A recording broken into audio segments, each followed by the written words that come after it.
Hey there guys, and if I were to ask you a simple question, what is the state of Roblox today? There's a good chance that you will reply with something like, pretty bad and soulless. The truth is Roblox isn't the company that it used to be, but usually change is good, but when the change is bad, it's not good. Anyway, but I will take you guys back to an era where none of that mattered, an era where Roblox was a private company that couldn't care less about corporate image. The employees would seem fun, the community was nice and welcoming, and Roblox did one thing they have since ceased to do: interact with the player base. Alright, also I would appreciate it if you like and subscribe. I mean, why not? It's free, and we are so close to 1,000. I wanna get there. It will be cool, 4 digits. It's more than 3. Anyway, so Roblox would interact with the community in ways such as uploading Roblox game reviews on their YouTube channel, doing fun things with staff, and also live streaming on Twitch. Let's focus more on the live streaming, as if you hadn't guessed already, that's where this video's incident takes place. Roblox would start live streaming as early as 2010 on Ustream, a streaming website owned by IBM. Roblox would do these live streams exclusively to their Outrageous Builders Club users, labeling the streams as Outrageous Casts. The era of Roblox live streams would end in 2011, as Roblox would take a 2-year break from live streaming. After that, Roblox would then start streaming again, this time publicly on YouTube in November 2013. They would label their streams as the Bloxcast. They would stream on YouTube until February 2014, when they made the switch to Twitch. These streams were special, however, as they had a variety of themes. One of these themes was the Next Level, where Roblox would invite users to play with them in person. These streams were a big hit, and if you played Roblox around this time, there's a good chance you have watched one of these streams. By October 2014, Roblox had grown to over 35,000 followers on Twitch, as well as being in the top 50 most viewed Twitch streamers of the time. Due to this success, Roblox decided to capitalize, but the way they did it was pretty wholesome actually. Roblox had the idea to host a 24-hour charity livestream, with all of the donations and other proceeds from the stream going to a charity known as Extra Life. Extra Life was a charity that would raise money through gamers, and the proceeds would go towards hospice care. Due to this, Roblox's 24-hour livestream to raise funds sounded like a pretty good idea. Trying to make it even better, Roblox invited YouTuber Ghost Games to be a guest on the stream, as he was one of the largest Roblox YouTubers at that time. With everything set up, the stream was scheduled to start on October 24, 2014 at 6 PM specific time.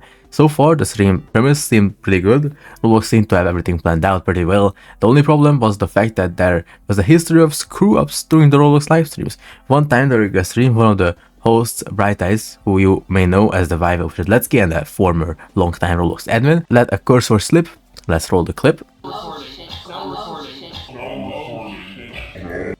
But let's go ahead and see how she played it off.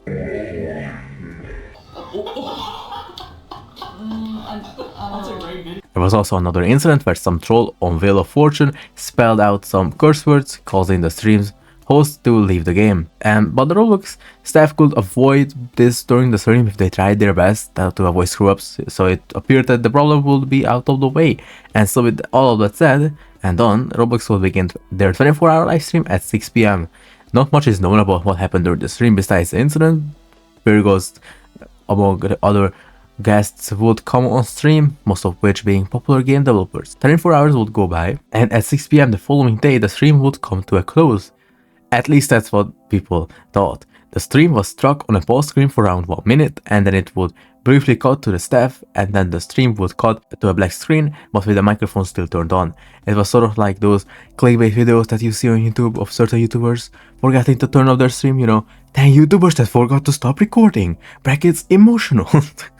But anyway, the stream hadn't ended, which meant that there were probably still a few hundred people in the stream listening in on the employees talking. At first, the employees' conversation started normally as they talked about people who had threatened to DDoS them. The employees would swear, of course, albeit it was in more of a playful manner, and I mean, they are literal adults, so I wouldn't care. But that was until one of the employees blurted out, "Roblox doesn't give a f about our department." This is one of the most infamous things uttered during the stream, as it is one of the most replayed moments in VODs of the stream. They also said things about how cringe it was when Ghost was on, and how they thought the site was terrible in their opinion. But hold on. they predict the future. I mean, I don't know. Among other alarming statements, yeah. After 20 whole minutes of not realizing that they were still live, a moderator noticed and shut down the stream. Unfortunately, there wasn't any recording of them realizing that they had screwed up, and the stream just ended. They went from talking about the Headless Horseman bundle to the stream ending entirely. But anyway, we will now be moving on to the aftermath of this stream. As you would expect, some Roblox employees were fired following the incident, some of the most notable being Jack Smirking Revenge and Bedshift. There was also an employee by the name of Snowblocks who was let go, but not much was known about their case. Jack Smirking Revenge, aka Alan Fackler, had been a co-host of many of the Roblox live streams and was let go of after only a year with the company. Bedshift would also co-host the live streams and would put out a tweet explaining that he had been let go from Roblox and they fired several people, not just him and Ellen. It's unknown who these employees are, but it's obvious that quite a few were let go after the incident. And also after the incident, Bedshift will put out a Reddit post on r/Roblox going more in depth on how the incident took place. The post has since been deleted from Reddit along with Bedshift's account, but luckily a YouTube commenter copied and pasted the whole thing for us to read. In the post, Bedshift went over almost everything from the incident. According to Bedshift, before the stream ended, he was drinking beer and eating pizza. And I mean, I just hope he wasn't drinking some cheap beer, quality beer. If you're gonna be drunk, you're gonna need to be drunk on quality beer, alright? He also stated that he and the employees were told not to swear on stream and that the stream being left on was, of course, an accident. Ben noted that he might have deserved to be fired, but he seemed to brush it off as not being a big deal. He said that he was going to apply for another job somewhere and continued life as usual. He also apologized for swearing on stream, alluding to the Twitter post mentioned previously. It seems like a pretty good response to the situation. So we will now move on to Alan's. Unfortunately for Alan's case, there was no public statement from him, but we do know what he does for a living nowadays. On his LinkedIn we can see that he worked for various companies in the past few years after being let go from Roblox. He now works at a company by the name of Tech Systems and has been for the past 2 years. Good for him, you know, at least he works at an actual tech company. But anyway, now that we have covered the employees, we will cover the outcry from the public. The public's opinion on the firing was split into two groups of people. Some people thought that the employees deserved to be fired for what they did, swearing and saying that Roblox is terrible. They just predicted the future, you know. While the majority thought that they shouldn't have been fired, the people who defended the employees will argue that since the employees were adults, they had every right to swear and be mature, and I would agree with that. Some defenders even applauded their honesty, and it was refreshing to see that they were self-aware.